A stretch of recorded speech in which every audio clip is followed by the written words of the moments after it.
بسم اللہ الرحمن الرحیم الحمد للہ رب العالمین الصلاۃ والسلام علی خاتم النبیین اللہم صلی علی سیدنا محمد وعلی آل سیدنا محمد۔ السلام علیکم ورحمۃ اللہ وبرکاتہ۔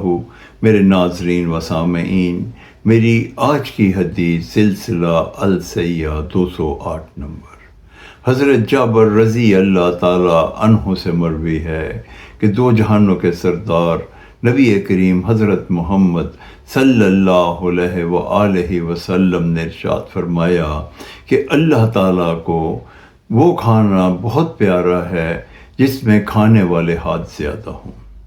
اس حدیث مبارکہ کا یہ مفہوم ہے کہ اگر کھانے والے ہاتھ اللہ تعالیٰ کو بہت پیارے ہیں تو کھلانے والا بھی بہت پیارا ہوگا۔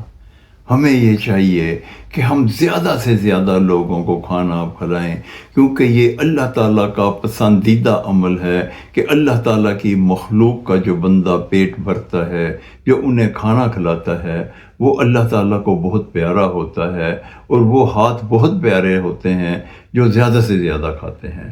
اللہ تعالیٰ ہمیں زیادہ سے زیادہ لوگوں کو کھانا کھلانے کی توفیق عطا فرمائے، آمین یا رب العالمین۔ السلام علیکم ورحمۃ اللہ وبرکاتہ۔